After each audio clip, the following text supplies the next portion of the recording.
La République de Guinée avec à sa tête le président Alpha Condé, chef de l'État, président de la République. Avec l'idéologie, nous pouvons la promotion d'une culture puisant sa force et son inspiration dans les profondes valeurs de notre peuple, tout en assimilant positivement les apports extérieurs fécondants. Seul le président Alpha Condé, en moins de 10 ans, vous donne des infrastructures de développement qui répondent aux attentes des populations. Le président de la République, en moins de 10 ans, propose et suit une véritable politique de l'emploi. Une politique qui redonne espoir et dignité à la jeunesse des villes, des banlieues et des campagnes, car nous savons ce que vous attendez de l'État. Avec le dynamiteur, le président Alpha Condé, la Guinée continuera sa croissance entamée depuis 2010. Cabinet Condé à la réalisation, merci à Mohamed Diaby à la radio. Si vous nous écoutez en région, merci à tous nos techniciens, merci de votre fidélité, mesdames et messieurs. Merci de votre fidélité. Donc, bienvenue dans la deuxième partie de cette émission, les GG sur Radio Espace Guinée. Continuez à réagir. Les contacts s'affichent juste en bas de l'écran. Avec plaisir, dans un instant, nous allons faire lecture de quelques messages, si vous le voulez bien. Comment se porte notre pays ce matin, alors que la pandémie du coronavirus n'est pas encore éradiquée en Guinée? Quelques maladies auxquelles le pays est habitué sont signalées dans quelques villes, de quoi susciter évidemment des interrogations. Des cas de méningite enregistrés dans les centres hospitaliers universitaires de Conakry. Aucune idée pour l'instant, en tout cas, sur le nombre de malades, mais plusieurs bébés, c'est réalité. Donc à Inyasdine et donc les familles sont inquiètes. À Koundara, on parle de la fièvre jaune. L'Agence nationale de la sécurité sanitaire nous apprend-on, donc il y a même dépêché une équipe pour limiter sa propagation.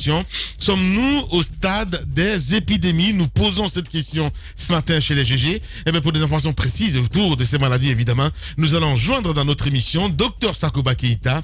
Il est le directeur général de l'ANSS. Il va intervenir dans un instant sur Radio Espace Guinée. Plus de 50 000 têtes de poulets risquent de mourir à la ferme agricole de Dubreka si rien n'est fait dans un bref délai. C'est une alerte évidemment qui nous apporte ce matin Jacques Léolineux. Pour cause, les occupants seraient sommés de quitter les lieux. L'entrepreneur est installé dans un domaine de l'État de 15 hectares depuis 2005 et le contrat de bail qu'il dit avoir signé avec le gouvernement devrait aller jusqu'en 2050. Les motifs du déguerpissement n'est pas encore connu, mais le jeune agriculteur souhaite évidemment sauver sa volaille. Boubacar Diallo, responsable de la ferme, répondra évidemment aux questions des juges ce matin. Il faut le rappeler, il est le responsable société agricole de Dubreka. Il sera en direct ce matin dans notre émission Les GG. Quelques réactions des auditeurs sur le 657 39 13 13, si vous le voulez bien. Beaucoup de réactions ce matin avec les auditeurs.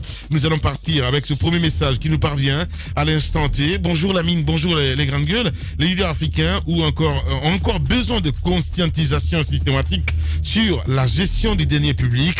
Je parle même d'un stage de formation en Europe avant de diriger donc une institution. Le message n'est pas signé, c'est un auditeur qui nous envoie ce message. Bonjour les GG, c'est Mikailou Cancan, du côté de Cancan. Trop d'insécurité, voilà, il veut dire trop d'insécurité à Cancan. La mine, la voix des sans-voix, merci beaucoup. On y va avec cet autre aussi qui nous écrit. Bonjour les GG, les Guinéens restent bras croisés sur ce qui se passe dans notre pays. Nous retrouverons à la longue dans une crise économique totale. La vision du gouvernement, c'est de s'agenouiller ou chasser donc les opérateurs économiques. C'est Barry Douné qui nous envoie ce message. On va rester dans le sillage avec cet autre aussi. Bonjour la mine, bonjour à toute l'équipe Mamadou Salivou depuis Côte d'Ivoire. Pourquoi on peut introduire des manifestations? Qu'est-ce qu'il veut dire? Pourquoi on peut interdire? Voilà, il veut dire. Oh là. Pourquoi on peut interdire des manifestations?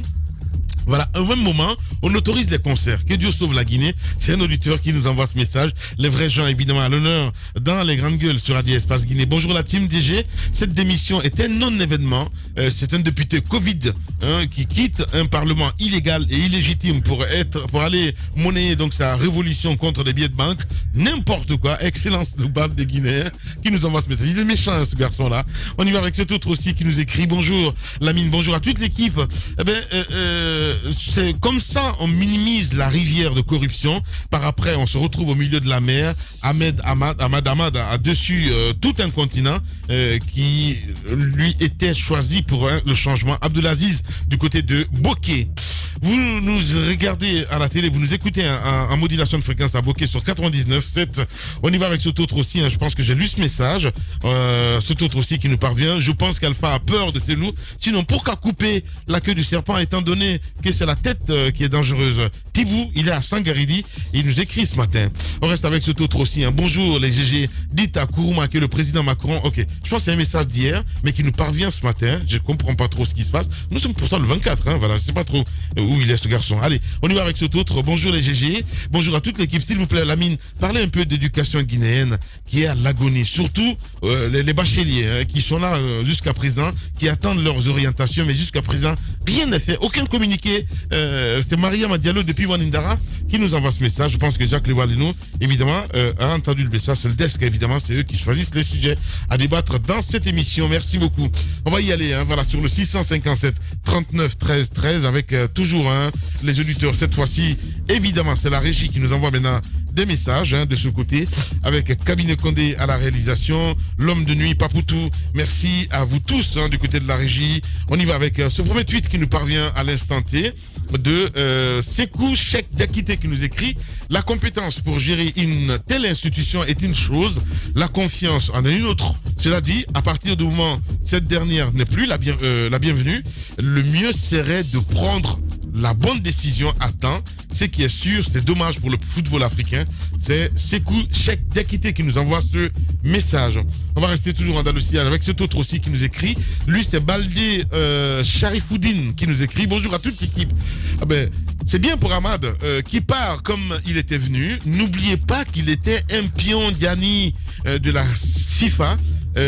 C'est quand même dommage pour la CAF, c'est bon. C'est vraiment ridicule quand les Guinéens parlent de corruption.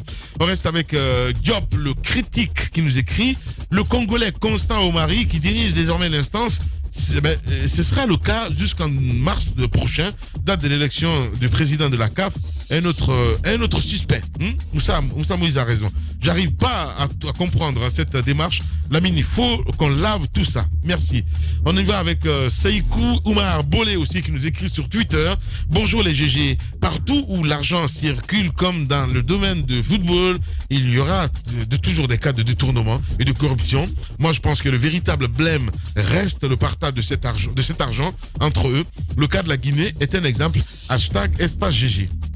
On part en Turquie cette fois-ci avec le peuple frustré qui nous écrit: bonjour les grandes gueules, le concept de football passion a muté vers celui de football business avec tout son corollaire de malversation et de corruption. Ahmad était censé incarner le renouveau du football africain, mais hélas, la tentation a eu raison de sa logique. Le monde du foot est très sale.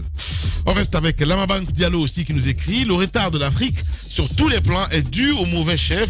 Ceux qui sont censés lutter contre la corruption sont les plus corrompus. On reste avec Plein de Timbi aussi qui nous écrit: bonjour les GG, le foot est infecté par la corruption. Toutes les confédérations ont été victimes récemment. Beaucoup d'argent appelle les criminels à col blanc. Ahmad est la partie émergée de l'iceberg. Donc, et s'il parle, tout le comité exécutif coulera avec lui. #espace GG. Augustin Fendouno aussi qui nous écrit sur Twitter: #espace GG. L'Afrique sera toujours téléguidée par l'Europe si nous ne prenons pas conscience de ce que nous sommes. Beaucoup d'institutions africaines n'existent que par le nom. La CAF n'est qu'une instance sous l'ombre de la FIFA. Même sa présidence reste à désirer. On va rester avec Ahmed Sékou Touré aussi qui nous écrit, voilà. J'ai l'impression que c'est un parent de cabinet, voilà. Allez, on va tout le temps, il envoie le tweet de ce gars-là, c'est pas possible. À la régie, il va falloir vraiment qu'on essaie d'assainir aussi de ce côté, mon cher cabinet. Ils sont en train de rigoler entre eux là-bas avec Poutine et tout ça. Mahmoud Kondé qui est là ce matin, RPG. Allez, on y va avec cet autre, le sacré Moussa Moïse là. Il voit le hic partout, il faut dire que c'est un acte fort, mais figurez-vous bien sa sortie au GG n'a pas été bien accueillie à Sékou Touré. En politique, tout change, les hommes et les discours aussi. #espace GG. Lui, c'est un politicien enfin. Faut dire pas celui-là aussi qui nous écrit: selon nos politiciens, la politique de la chaise vide est une stratégie qui ne paye pas. Si Akabari démissionne, mais pas son parti, j'ai l'impression qu'il veut avoir une nouvelle place. Finalement, c'est Jacques Lewalino qui a raison. Kerno Gabiko aussi qui nous écrit: en Afrique, la Guinée notamment, les députés démissionnent au Parlement pour avoir la promotion au sein du gouvernement. En Europe, en France, les deux précédents premiers ministres ont démissionné pour faire élire pour se faire élire, voilà, aux municipalités. Eh bien, qu'est-ce qui nous échappe chez nous? Voilà, il pose la question malheureusement, mais moi j'ai pas de réponse. Abou le gouverneur qui nous écrit aussi, bonjour Lamine, bonjour à toute l'équipe. La démission de Siaka est purement politique. Il faut bien réfléchir pour comprendre son objectif. Il veut être dans le nouveau gouvernement car ces deux dernières sorties l'ont suffisamment prouvé. Un dernier pour la route, comme le dit Mohamed. Bonjour les GG, la démission de M. Siaka Barry est un non-événement. Il a fini de légitimer cette constitution autorisant donc un troisième mandat de M. Alpha Condé, mais aussi une insulte à toutes les personnes qui ont voté pour leur défendre est un comportement anti-républicain. Et voilà le dernier message évidemment qu'on pouvait lire ce matin. Beaucoup de réactions évidemment sur Twitter, entre autres, le hashtag espace du jeu continue à réagir peut-être dans la deuxième partie de l'émission. Eh bien, nous allons essayer de faire lecture de quelques messages.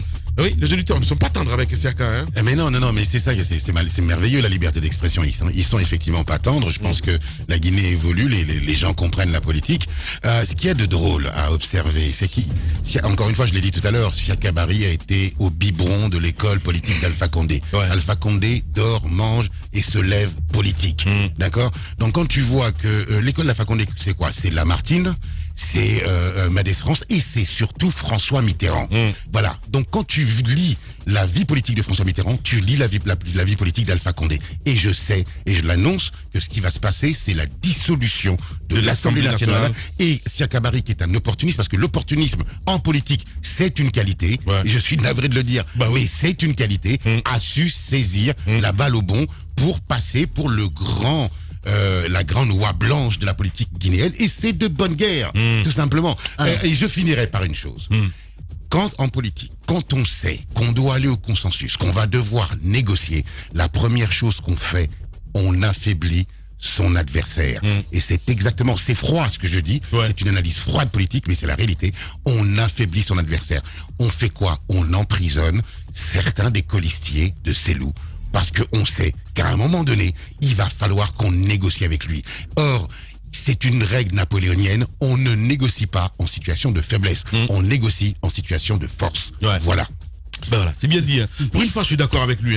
Écoutez, pour une fois, il analyse très bien. Mais lorsque le but visé derrière, c'est la dissolution de l'Assemblée nationale pour amener la paix dans le pays, pour amener des différents acteurs, les protagonistes autour de la table, si c'est l'intention affichée, mais cette intention est déjà malmenée dans le camp présidentiel.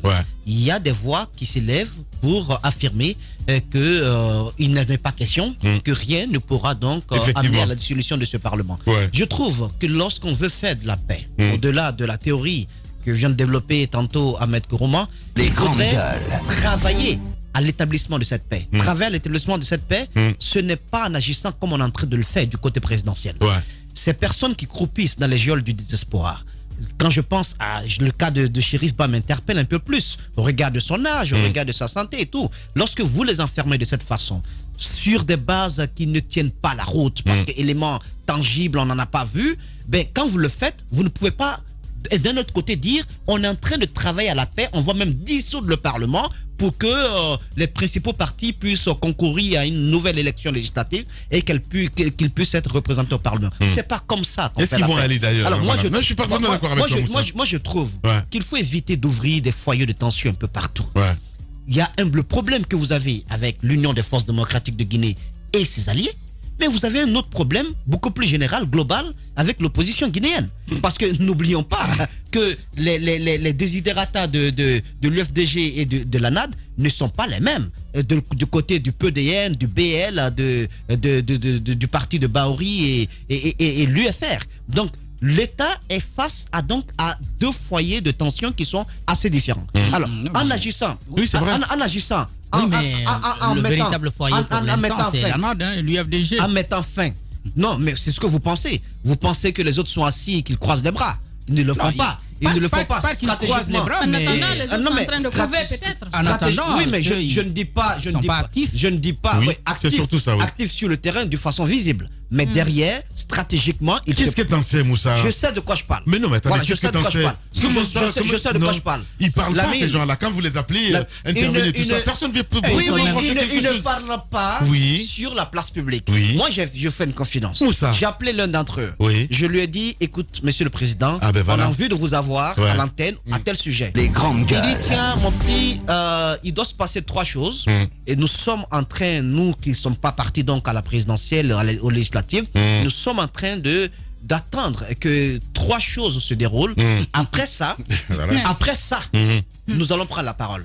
Je vous dis qu'il y a des choses qui se font. Je vois. Voilà. Donc on ne peut pas négliger ces 2 foyers-là. Maintenant que l'État travaille à la paix, il faut poser des actes qui amènent à cette paix. Je pense que l'élément principal hier, c'est pourquoi je me suis astreint à mettre dans le même panier l'élément Côte d'Ivoire et l'élément Guinée, parce que je trouve qu'au-delà de la question de 3e mandat que les 2 présidents ont fait, la différence du côté de la Côte d'Ivoire, c'est quand même ce début de commencement d'un dialogue national. Chez nous, il n'y en a pas. Il n'y a même pas un début. Il n'y a même pas un commencement. Alors, moi, je veux bien qu'on parle de dissolution de l'Assemblée nationale, mais si c'est dans un contexte pareil, où on cueille les gens un peu partout pour les emprisonner, sur des éléments qui ne tiennent pas la route, je trouve qu'on n'est pas en train de travailler à la paix. La paix, c'est un ensemble d'éléments qui concourt donc à son établissement. On ne la décrète pas, la paix. On ne la décrète pas. Moussa, pose-toi une question. Pose-toi juste une question essentielle. Qui était au pouvoir ou qui était aux manettes lorsque le président de la République, Alpha Condé, a été emprisonné dans ce pays? Pose-toi cette question et tu vas comprendre la situation politique d'aujourd'hui. Qu'est-ce que ça signifie? Ça veut dire beaucoup de choses. Pose-toi juste cette question. Qui était aux manettes? Mais explique, qu'est-ce que ça signifie? Non, je n'ai rien à expliquer. Qui était aux manettes? Pose-toi la question. C'est les mêmes. Non, mais je joue pour des mêmes. Posez-vous la question. Vous êtes des journalistes, vous avez une culture politique.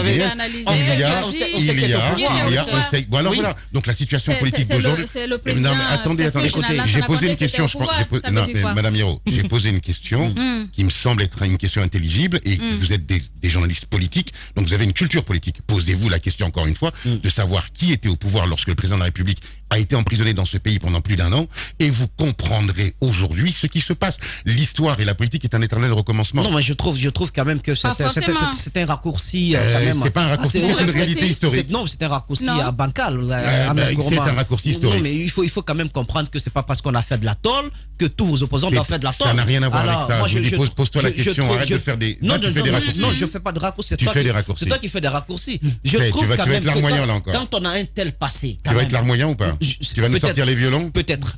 On sait jamais. Les violons. Quand on a eu un tel passé d'opposants, quand on a lutté pour l'avènement de la démocratie dans son pays, quand on a fait tous ces sacrifices, parce qu'on ne peut pas quand même mettre dans le même panier le combat que le professeur Alpha Condé a mené pour l'avènement de la démocratie dans notre pays et Alassane Dramane Ouattara, quand on a fait tout cela, Lamine, je trouve qu'une fois au pouvoir, on devrait être le commencement d'une nouvelle ère démocratique dans ce pays. Voilà. On devrait être vraiment l'avènement du vrai changement. Mais je trouve quand même qu'on est en train de nous servir autre chose.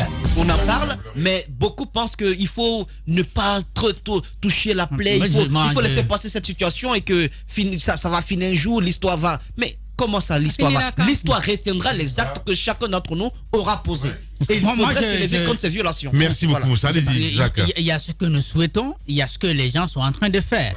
Et je pense que dans ces discussions entre Moïse et Ahmed, ce que je comprends, c'est qu'Ahmed essaie de dire ce qui se passe et Moïse dit ce qu'il souhaite. Voilà, donc c'est 2 choses assez différentes, ce qui devrait être fait. Ouais. Alors, en se basant sur ce qui est en train d'être fait, je suis en train de pencher sur l'analyse de Ahmed, parce qu'on veut mettre en difficulté justement d'Alain pour qu'il n'ait pas à présenter sa victoire, qui l'amène d'abord à ces hommes qui sont en prison, n'est-ce pas, à sortir et de pouvoir avoir ses forces, parce que Selou, il est très fort, mais pas très fort sans ses hommes, sans ses lieutenants, qui l'aident, n'est-ce pas, à combattre. Donc c'est ce qu'il va d'abord obtenir avant, n'est-ce pas, de s'asseoir pour pouvoir parler de paix. Et maintenant, moi, la stratégie, et c'est là je me pose énormément de questions, celle qui devrait concourir, comme cela s'est dit actuellement dans le débat politique en Guinée, que la solution viendrait de la dissolution de l'Assemblée nationale.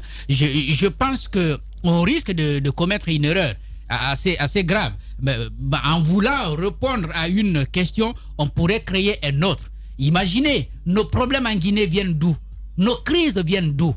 C'est des élections. Évidemment. Et quand on dissout l'Assemblée nationale, c'est qu'on va forcément repartir à de nouvelles élections. Et qui dit nouvelles élections dit nouvelle crise politique. Est-ce que le président Alpha Condé est aussi aujourd'hui disposé à avoir une nouvelle crise sur une nouvelle crise, sur une autre crise qui n'a pas encore trouvé la solution, c'est une question qu'on doit tout naturellement se poser. Parce qu'on peut bien vouloir obtenir la paix en disant, bon, je crois que si Sidya Touré et Cellou Dalein Diallo sont représentés au niveau de l'Assemblée nationale, ils vont un peu lâcher du lest. Mais puisque ce sont des élections, ils vont compétir avec le RPG Arc-en-Ciel, on va toujours avoir la même crise de confiance vis-à-vis de la CENI. C'est elle qui organise, c'est la même qui va organiser. On ne va pas dire, bon, dès qu'on dit élection, l'opposition pourrait dire, bon, cette assemblée ne nous a pas, la CENI, pardon, ne nous a pas convaincus. Il faut d'abord la réformer. Il faut d'abord travailler sur le fichier électoral. Il faut repenser la loi électorale parce que ça aussi, cette question va se poser. Il y a énormément d'articles qui ont été mis en cause. Ça pourrait nous prendre énormément de temps. En attendant, qu'est-ce qu'on va avoir à la place de l'Assemblée? Un comité de transition qui va légiférer. Ce sont autant de questions qu'on doit se poser. On peut vouloir le consensus, mais le cherchant de force, on peut tout naturellement risquer de se créer d'autres problèmes. Jacques Levalune, allez-y madame. Et de toutes les façons. Voilà. Comme si vous étiez en fait. Ils se mettent de l'autre côté. Si, voilà. Non, en fait, il est en train de se poser des questions. Mais je me pose des questions. J'ai bien compris, Jacques.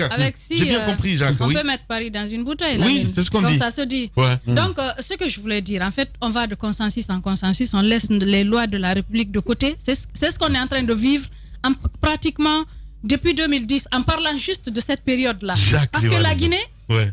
Imaginez ce qui nous a amené, ce qui nous a conduit à ce qu'on a vécu après le décès le décès de Lansana Conté, le coup d'État, le push militaire après son décès. C'est parce que, par exemple, l'Assemblée qui était là n'était plus dans les règles de l'art. On n'a pas pu organiser l'élection à temps. Sinon, dans les conditions normales, c'est le président de l'Assemblée à l'époque qui aurait pu... quand même prendre les rênes du pays en attendant que de nouvelles élections puissent être organisées. Mais en Guinée, on a toujours mis la loi de côté. On va dans un consensus. Vous savez dans quelles conditions on a organisé le double scrutin du 22 mars. Les politiques n'étaient pas d'accord justement parce que pratiquement il y avait des choses les gens n'étaient pas sur la même longueur d'onde.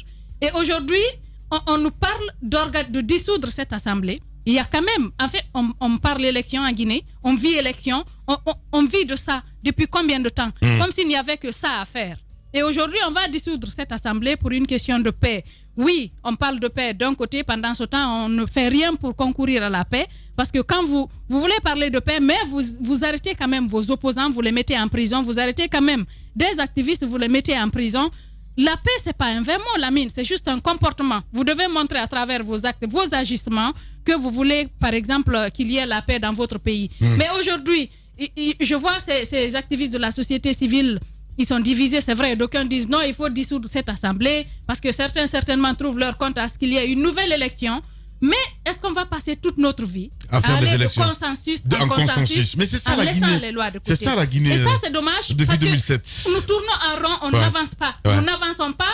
Et l'espoir des Guinéens aurait été que nous ayons quand même un pouvoir civil qui puisse vraiment mettre les gens à l'aise par rapport au respect des lois de la République. Qu'il y ait par exemple cette alternance dont on a tant rêvé. Mais comme je l'ai dit au lendemain du scrutin du 18 octobre, les Guinéens se sont réveillés avec... ils ont bondi de leur lit comme s'ils étaient dans un sommeil profond dans lequel ils rêvaient d'alternance. Avec un coup de massue. Justement, avec un gros coup de massue sur la tête. Et on est en train de revenir à la case départ. Parce que au lendemain de la présidentielle de 2010, vous vous souvenez, le combat, c'était pour l'organisation des législatives. L'organisation des élections communales. Il a fallu combien d'années que nous ayons des législatives? Combien de manifestations, de morts d'hommes qu'on ait les législatives? Après, nous avons eu ces élections communales qui ne sont jamais arrivées à leur terme. Vous vous souvenez? On n'a pas fini les élections communales. Et aujourd'hui, on parle de dissolution d'une assemblée, soi-disant pour une question de paix, alors que de l'autre côté, on ne fait rien pour la paix. Et juste pour... C'est dommage pour ce pays, quoi. Parce que nous avons des hommes à la tête du pays qui calculent tout ce qu'ils font.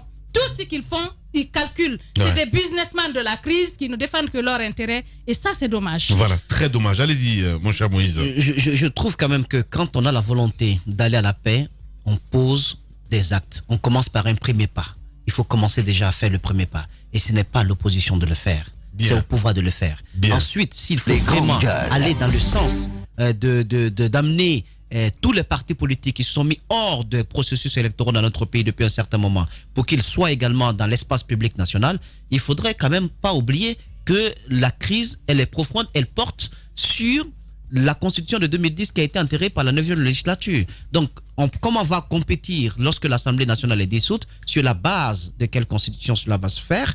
Est-ce celle de 2010? Et ensuite, il faut être cohérent sur toute la ligne. Si l'Assemblée est dissoute, il faut aussi reprendre, après avoir repris donc les législatives, il faut reprendre aussi la présidentielle pour que si les partis politiques qui ne sont pas allés à ces scrutins-là ont des éléments tangibles de transparence et que cette élection sera inclusive, eh bien, pour que ces partis aussi puissent concourir. Donc, remettez tout en cause des législatives jusque le palais séquotorien. Vous remettez tout dans le jeu pour être cohérent sur je voudrais rappeler à l'axe du bien, qui est à ma droite, que depuis 2010, il n'y a jamais eu de consensus dans ce pays. Il y a eu des manifestations jusqu'à récemment. Donc ça prouve bien qu'il n'y a pas eu de consensus. Et que si on veut arriver justement à ce consensus que vous souhaitez tant, mais ça c'est de la politique, que ça vous plaise ou non. Qu'est-ce que ça s'appelle consensus? Non mais parce que c'est vous qui avez pas le consensus. C'est vous qui... Non mais Madame Hiro, soyez gentille, laissez-moi juste finir. Madame Hiro, soyez gentille. J'ai un débit aussi long. Madame Hiro, j'ai un débit de parole aussi long que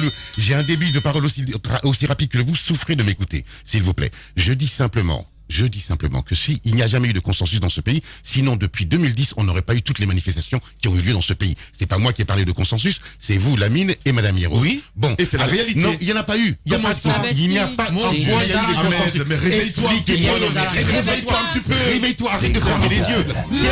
Donne-moi un consensus dans ce pays qui a eu lieu. Quel consensus? De quoi vous parlez? Arrêtez, mais les bras. Il y a eu des arrangements. Il y a eu des arrangements. Il n'y a jamais eu de consensus. Est-ce qu'il y a eu des consensus dans ce pays? C'est faux. Donnez-moi un exemple. Madame Hiro, quels accords? Non, écoutez-moi, non, arrêtez avec ces poncifs à la con. Arrêtez. J'étais là, j'étais le porte-parole de l'opposition. Madame Hiro, j'étais un acteur politique de ce pays. Donc moi, non, attendez, non, mais vous dites n'importe quoi ce matin. Je suis désolé. Vous dites n'importe quoi. Je vais vous dire. J'ai été avec Faya Minimono de ceux qui ont repris justement le fameux accord d'août dernier. Attendez, laissez-moi finir. Non, parce que vous parlez de consensus, vous me faites rire ce matin. Il n'y a encore une fois dans ce pays jamais eu de consensus. Madame Hiro, ne prenez pas vos désirs et vos rêves pour des réalités. Il n'y a jamais eu de consensus dans ce pays. C'est la réalité. Il n'y a pas eu de consensus. Il y a eu des manifestations, il y a eu des oppositions, il y a eu des manifestations et des oppositions. Il y a malheureusement eu des morts. Mais justement, s'il y avait eu des consensus dans ce pays, on n'en serait pas là. Et je vais même vous rappeler quelque chose qui est quand même important, puisque vous parlez du mot consensus. Le consensus, même quelqu'un comme Poutine, qui est le deuxième homme le plus fort du monde, a dû à un moment donné se fabriquer une pseudo-opposition pour justement arriver à un consensus. Madame Hiro, arrêtez d'utiliser des mots en politique qui ne signifient rien, qui sont malheureusement vos désirs, mais la réalité sur le terrain, Madame Hiro, c'est qu'il n'y a jamais eu dans ce pays de consensus. Voilà la réalité. Je ne suis pas politicienne, je parle de ce qui se passe sur le terrain en tant que journaliste. Je sais qu'en Guinée, il y a eu beaucoup d'accords. Lamine, si vous vous souvenez, on a parlé de moins de 5 accords politiques ici. On s'est demandé pourquoi allons-nous de consensus en consensus en signant des accords qui ne sont jamais respectés. Je pense qu'il n'a qu'à redescendre sur terre et revivre un peu l'actualité, se remémorer de ce qui s'est passé. Voilà, allez-y Moussa. Il ne faudrait pas quand même qu'on élève en loi de façon légale tout ce qui est intrigue Cuba. Tout ce qui est politique de gauche, je pense qu'Ahmed, en vue de hisser tout cela comme étant une norme. C'est pas normal. C'est pas une normalité. Ce n'est pas normal. Ce n'est pas une normalité. Ce n'est pas normal. Non, ce n'est pas une normalité. En fait, ça ne doit pas être un critère pour dire que tel homme politique est dense, il est bien et tout. Je pense que ce sont des défauts. En politique, il y a aussi de la vertu, Ahmed. Ce n'est pas qu'un monde de cancre. Il y a aussi de l'intelligence qu'il faut y mettre dedans. C'est pas des coups et autres, parce que quand vous parlez des politiques, Ahmed, mais vous oubliez que ceux qui subissent ces arrangements, ces coups et ces intrigues-là, c'est pas ces politiciens, c'est ceux qui sont à la base, parce que ce sont des mauvaises lois qui vont être votées, parce que ce sont des actes qui vont être pris au détriment du bas peuple, parce que celui qui a son petit atelier du côté de Kaloum ne sait pas ce que ces politiques ont décidé. Donc tout ne peut pas être coups et intrigues. Il faut mettre un peu de bon sens dans la politique pour que ça puisse quand même réagir sur le citoyen, Ahmed. Voilà, donc ne prenez pas des exemples de la Russie ou je sais où comme étant des normes. Voilà. Voilà, ouvre-moi mon micro. J'adore quand tu me fais pleurer. Arrête de sortir les violons. J'en ai marre ici de vous entendre larmoyer, vous lamenter sur la paix, sur ceci. Oui. La politique, c'est pas fait pour des enfants de cœur. Attendez. Non mais Madame Hiro et Moussa Hiro, arrêtez. La politique n'est pas fait pour des enfants de cœur. Ce sont des tueurs. Ils sont entre eux. Et je vais te rappeler. Je vais te rappeler un dicton. Non, c'est le cynisme. Je vais te rappeler un dicton. Je vais te rappeler une citation. Oui, je suis un cynique politique. Je vais te rappeler une citation de George Orwell, puisque tu parles du peuple. Puisque tu parles du peuple. Ben oui, mais excusez-moi. Et alors, on n'a pas le droit de parler? Souffrez. Écoutez-moi, vous qui vous battez pour la démocratie, pour le bien-être, souffrez que j'ai une opinion différente de la vôtre. C'est ça la démocratie, Madame Hiro. Vous savez ça, vous êtes au courant? C'est ça, la démocratie, c'est la diversité des opinions et l'acceptation de la contradiction, du débat contradictoire. Donc, s'il vous plaît, souffrez que j'ai une opinion différente de la vôtre dans ce studio. Bon, puisque tu parles du peuple, moi, je vais te faire une citation. Une citation de George Orwell. Un peuple qui élit des corrompus, des renégats, un peuple qui élit des corrompus, des renégats et des traîtres n'est pas victime, point, il est complice. Voilà. Je peux? Oui, tu peux. Bien. La République de Guinée, un leadership de type nouveau depuis 2010 qui fait du dialogue et de la concertation les vecteurs d'une politique préoccupée au premier chef par leur vie et par les intérêts exclusifs de la Guinée. Un leadership capable de tisser et de fédérer des consensus dynamiques pour une gouvernance partagée. Un leadership qui combat l'arrogance et la violence. Un leadership soucieux d'une gestion vertueuse des biens publics qui refuse la confiscation de ce qui appartient à tous par un groupe ou un parti. Pour l'intérêt de notre nation, soutenons les actions du président bâtisseur, le président Alpha Condé. Continuez à réagir. Mesdames et messieurs, le contact s'affiche juste en bas de l'écran, si vous le voulez bien. Dans un instant, nous allons joindre Mohamed Diaby, si vous le voulez bien. Voilà, docteur Sakouba Keita, qui va intervenir sur notre antenne. Beaucoup de messages, évidemment, que nous recevons à l'instant T. Ibrahim C, qui nous écrit, dommage, vraiment dommage, je comprends pas du tout ce qu'il veut dire. Peut-être il parle politique, évidemment, ce matin aussi. Ibrahim C, sinon, Gato, du côté de Continental FM aussi, qui nous écrit, bonjour la radio école. Et si le président Alpha Condé était derrière cette affaire de dissolution de l'Assemblée, une façon de se passer des élections pendant un moment. C'est Diato qui nous envoie ce message, évidemment, sur le 657 39 13 13. Faboussa Maka Diaby qui nous écrit aussi. Maka, on t'a pas dit que il faut boycotter les jugés. Tu vas avoir des problèmes, hein. Voilà, c'est comme Sinani aussi. Donc nous aussi on vous boycotte, hein. C'est aussi simple que ça. Allez, on va y aller sur le terrain dans un instant avec les auditeurs, évidemment. Plutôt docteur Sakouba Keita, qui nous attend, mon cher Mohamed, si vous le voulez bien. On parle de ménagiste ce matin. Jacques, si vous avez proposé ce sujet, c'est une réalité, il faut le rappeler. Oui, c'est une réalité. On a un collègue qui a son bébé malade, mais il n'est pas seul. Il y a plusieurs parents qui seraient à Ignace-Dine du côté de Donka. Du côté de Donka particulièrement, j'ai eu un entretien avec la directrice qui m'a effectivement dit qu'il y a quelques cas qui sont notifiés. Et maintenant, puisque ce sont des questions qui relèvent un peu des épidémies, ça revient dès que ça entre dans le cadre de la prévention. On se réfère à l'Agence nationale de la sécurité sanitaire et c'est dans cette recherche d'informations qu'on m'a appris maintenant du côté de l'ANSS qu'il y a des cas de fièvre jaune qui sont signalés du côté de l'agence. Il a déployé, n'est-ce pas, une équipe pour éviter qu'il y ait, n'est-ce pas, propagation. Bon, les deux maladies, on va dire peut-être le pays est habitué avec chaque année, il y a quelques cas qui sont signalés. Maintenant, est-ce que nous sommes au stade des épidémies? C'est la grosse question, parce que si ça atteint une certaine proportion, l'agence devrait prendre de grandes mesures pour éviter, n'est-ce pas, que les enfants qui sont les plus touchés ne puissent, n'est-ce pas, en souffrir. Mais c'est une réalité, encore une fois, il y a des familles qui en parlent depuis quelques jours. Justement, allez-y, Ahmed. Oui, alors pour le coup, je suis un papa. Hier, ma fille a été hospitalisée parce qu'on craignait un cas de méningite. Donc je suis touché de plein fouet par le sujet. C'est pour ça que je t'ai dit ce matin que le sujet était bien choisi. Et puis je remarque une chose, c'est que alors pour une fois que les choses fonctionnent dans ce pays, il faut vraiment le dire, l'agence sanitaire, les alertes fonctionnent. C'est-à-dire qu'ils ont mis tout de suite les alertes à propos de la fièvre jaune et effectivement les méningites. Il faut se dire aussi, il faut alerter les parents. Il y a plusieurs formes de méningite. Il y a la méningite la plus grave, c'est celle qui est à bactéries, staphylocoque ou méningocoque, qui est très importante. C'est celle qui tue ou celle qui rend soit aveugle, soit infirme, etc. Donc, pour ce faire, malheureusement, la méningite n'a pas de vaccin dans ce monde. Il faut qu'on se le dise. Il y a des précautions à prendre, des précautions sanitaires. Il faut assainir, par exemple, les caniveaux, les sexules et cela. Et, s'il vous plaît, je dis aux parents, lorsque vous soupçonnez que votre enfant se lève le matin ou vous dit « Maman ou papa, j'ai mal à la tête », vous l'emmenez immédiatement à l'hôpital. Il ne faut pas s'auto-médicamenter dans ce pays. Il faut vraiment faire confiance à nos médecins. Vous allez soit à Ambraz, à Ignace-Dine ou ailleurs. Bien. Mais il faut vraiment alerter les parents pour ça. C'est très important. Voilà, malheureusement, on n'arrive pas à joindre Dr Sakoba Keita. Peut-être ce sujet, on va essayer de le proposer une autre fois ou carrément dans d'autres émissions, évidemment, sur Radio Espace. On va essayer de joindre Boubacar Diallo, si vous le voulez bien. Boubacar Diallo, il faut le rappeler, il est responsable Société Agricole du côté du Dubreka. Dans un instant, c'est le deuxième sujet évidemment que nous proposons. Allez-y, mon cher Moussa. Il y a un vaccin contre la méningite, surtout qu'on donne aux nourrissons, ça existe, mais il y a une... Bon, peut-être, mais ici, quand même, des campagnes sont organisées régulièrement, chaque année au moins, contre la méningite. Et c'est donné à des doses. Oui, peut-être tu parles d'une autre, mais dire d'emblée qu'il n'y a pas, c'est un peu ce bémol que je souhaite relever.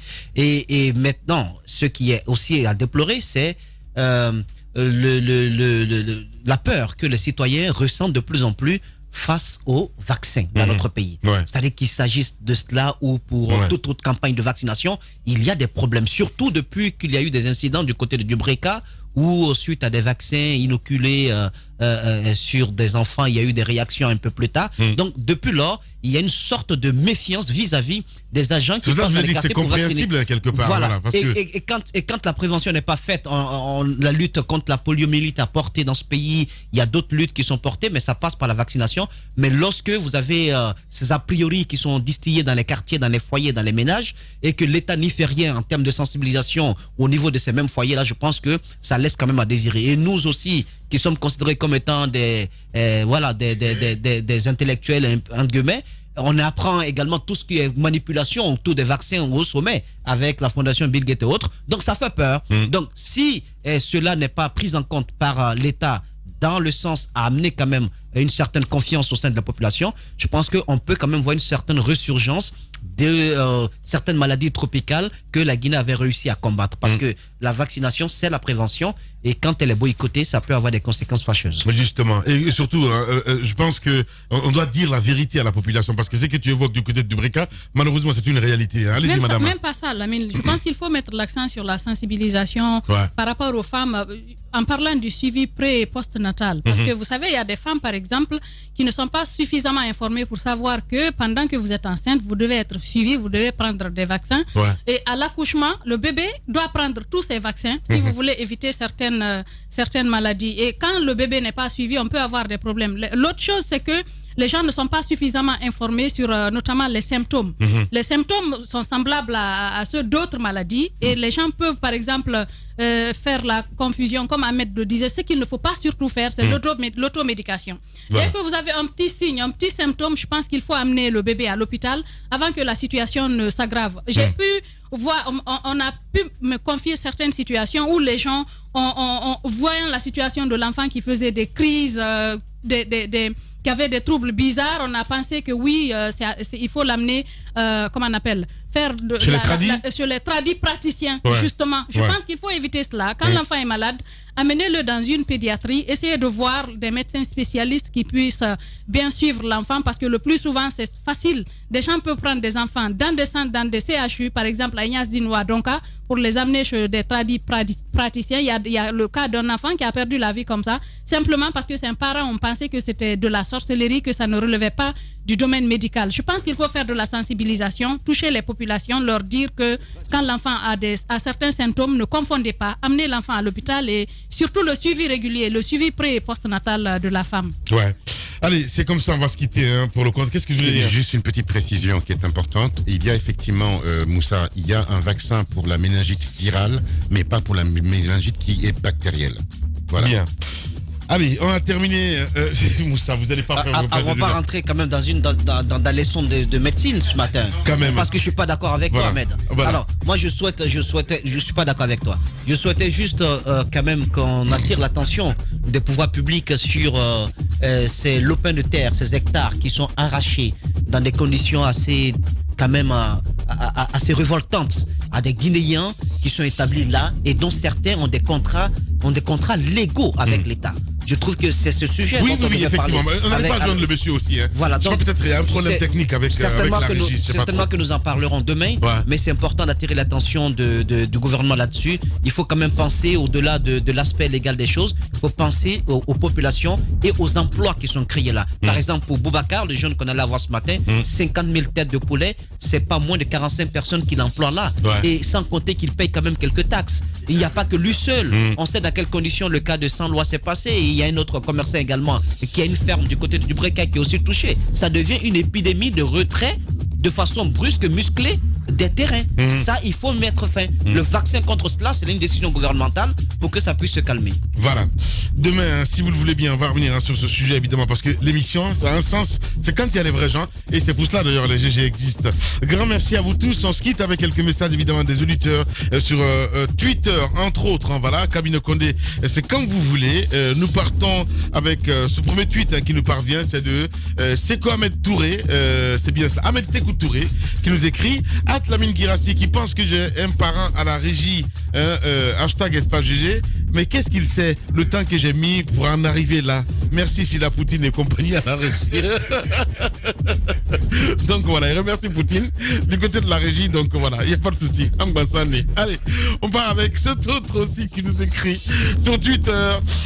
Lui, c'est Abdul Gadri Sissé qui dit bonjour monsieur Lamine, ces 2 jours, je sens la dolicité dans votre égard envers monsieur Alpha Condé. Cela voudrait-il signifier vos attentes à un éventuel poste dans le nouveau gouvernement? Il pose la question. Abdul Gadri Sissé depuis Tomonia. Ah, les auditeurs, c'est extraordinaire. Voilà. On y va. C'est l'émission sans filtre. Hein, voilà, mon cher ami. Si vous saviez. Oh là là. Si vous saviez. Allez. On a Boubacar Diallo aussi qui nous écrit. Bonjour les GG. C'est très dommage et honteux de la part du gouvernement de déguerpir les 150 000 têtes de poulet donc à Dubreka. C'est de cette façon que le gouvernement encourage l'entrepreneuriat. Ce jeune va perdre ses poulets. Eh bien, Boubacar Diallo, voilà, merci beaucoup. Nous partons avec cet autre aussi, Moria Kaba du côté de l'UFR qui nous écrit ce matin. Bonjour les GG, nous devons éviter d'aller à l'extrême contre ceux qui ont le courage de prendre de bonnes décisions dans les moments difficiles, de corriger leurs erreurs. Pourquoi s'en prendre à Siaka parce qu'il a démissionné de l'Assemblée nationale pour être en conformité avec sa conviction? Il pose la question ce matin. Lui, il est du côté de l'UFR. Kerno Gobigo aussi qui nous écrit. Merci d'assainir la régie, Lamine. Comme tu le prévois déjà. Quand je fais le tour sur le hashtag Espace GG, puisque je fais presque tous les jours, je trouve que les messages pertinents ne sont jamais passés pour le compte au profit des VIP. Comme tu le sais, hier concernant Alpha Moussa Maka, voilà, on l'a lu aussi à l'antenne en direct, en plus. Tuto Ino aussi qui nous écrit, pendant qu'Alpha Condé retire les domaines et autres concessions à des dignes fils du pays, tout le monde sait que dans quelles conditions il a donné le port à Bolloré ou encore aux Turcs, mais aussi d'autres concessions minières. Hashtag Espace GG. Ibrahim Khalil Traoré aussi qui nous écrit. Ceux qui soutiennent la dissolution du Parlement, non la paix, je dis ceci. Au nom de la paix, je dis ceci. Je parle de dissolution, parle d'une nouvelle élection, alors que ces élections ont toujours été éléments déstabilisateurs de cette même paix. À quoi ça rime tout ça? Voilà, il se pose la question. Kerno Kolewel So qui nous écrit aussi. Je pense que Ahmed Kourouma doit changer sa façon de raisonner. Il fait le rapprochement donc entre l'ancien et l'actuel régime Puis des penseurs français revient sur l'actualité, rien sur la terre guinéenne. Ahmed Kourma, c'est un auditeur qui nous envoie ce message. Koulibaly le démocrate aussi qui nous écrit: bonjour les GG, aucune condition prévue par la loi permettant donc le président de la République de dissoudre l'Assemblée nationale. Voilà, merci beaucoup. C'est le dernier message évidemment. Merci à vous tous à l'international. On a terminé ce matin. Grand merci à Mohamed Diaby depuis 4h45 ici dans les locaux de la Radio Espace, à Cabinet Condé du côté de la régie, Sila Poutine Mali, oui, à Mamoudou Condé RPG. Merci aussi à vous, à Papoutou, voilà, du côté de la régie. Merci à vous tous.